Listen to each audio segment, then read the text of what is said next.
ওনার biography নিয়ে কথা বলাটা দুষ্কর, কারণ এটার কোনো শেষ নাই, ফুল নাই, কিনারা নাই, বিয়ন্ডলেস, বাউন্ডলেস, বটমলেস। সুবহানাল্লাহ বলেন। কারণ তিনি তো এমন নবী যিনি হ্যাঁ বললে এটা শরীয়তে হালাল হয়ে যায়।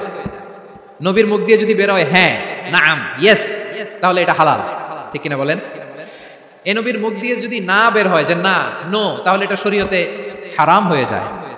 কেমন নবী আমরা পেয়েছি, যিনি হ্যাঁ বললে হালাল, না বললে হারাম, যিনি সাব্বাবা এই আঙ্গুলি উপরের দিকে উঁচু করলে চাঁদ ভেঙে 2 টুকরা হয়ে যায়, যে নবী জমিন থেকে পা উঁচু করলে আল্লাহর আরশে মেরাজে চলে যায়, এমন নবীর উম্মত আমরা হয়েছি। যে নবীকে বাদ দিলে কোরআন বোঝা যায় না, কারণ এ নবীর উপরই কোরআন নাজিল করেছে কে? এ নবীকে বাদ দিলে হাদিস বোঝা যায় না, কারণ হাদিস তো এ নবীর মুখনিসৃত পবিত্র বাণী। সুবহানাল্লাহ পড়েন। এ নবীকে বাদ দিলে জান্নাত চিনা যায় না, কারণ জান্নাত তিনি চাক্ষুষ দেখে এসে আমাদেরকে মেরাজ শেষে বর্ণনা করে শুনিয়েছেন। এ নবীকে বাদ দিলে জাহান্নাম চেনা যায় না, এ নবীকে বাদ দিলে আমার রবকে চেনা যায় না, ঠিক কিনা বলে?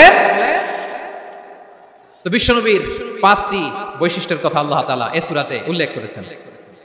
আল্লাহ রাসূল সাল্লাল্লাহু আলাইহি ওয়াসাল্লাম যখন মক্কাতে দাওয়াত দিচ্ছিলেন, মক্কার কুরাইশরা নানাভাবে বিষ্ণু ইসা ইসলামকে কষ্ট দিচ্ছিল, নানাভাবে ট্যাগিং করছিল, মিথ্যা অপবাদ দিচ্ছিল। কখনো কখনো তারা বিষ্ণুনবীকে বলছিল মিথ্যাবাদী, কাযযাব, কখনো বলছিল যে তুমি হচ্ছে জাদুকর, সাহির, কখনো বলেছে শায়ের, মুহাম্মদ তুমি কবি, কখনো বলেছে কাহেন, মুহাম্মদ তুমি গণক, এবং কখনো বলেছে মুহাম্মদ তুমি হচ্ছে মাজনুন, মানে পাগল। আওয়াজ করে সবাই পড়ুন নাউযু বিল্লাহি মিন যালিক।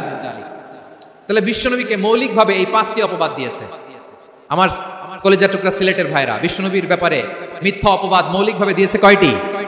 5টি। বলেছে তুমি মিথ্যাবাদী, বলেছে তুমি গণক, তুমি কবি, তুমি পাগল, তুমি জাদুকর।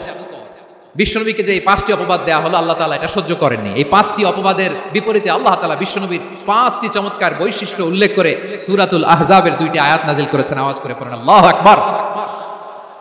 5টি চমৎকার বৈশিষ্ট্য সূরাতুল আহজাবের ভেতরে রব্বুল আলামিন উল্লেখ করে আমাদেরকে জানিয়ে দিচ্ছেন, ইয়া আইয়ুহান নাবিয়্যু ইন্না আরসালনাকা শাহিদান ওয়া মুবাশশিরান ওয়া নাযীরা ওয়া দাঈয়ান ইলাল্লাহি বিইذনিহি ওয়া সিরাজাম মুনীরা। পড়েন আল্লাহু আকবার।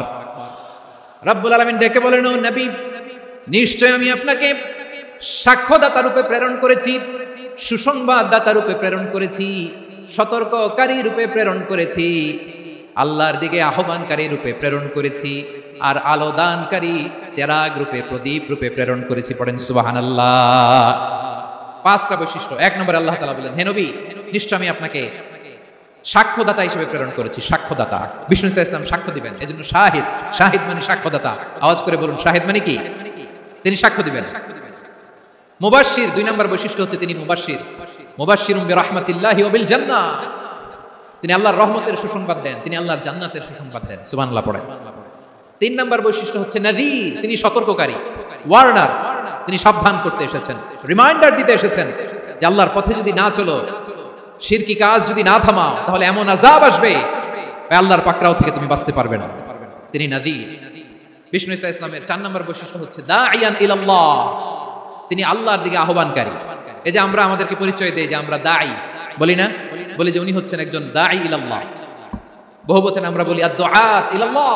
এটা কোরআনের এই আয়াত থেকে এসেছে, ওয়া দাঈয়ান ইলাল্লাহি বিইذনিহি, আল্লাহর আদেশে বিষ্ণু ইসা ইসলাম আল্লাহর দিকে মানুষকে ডাকেন।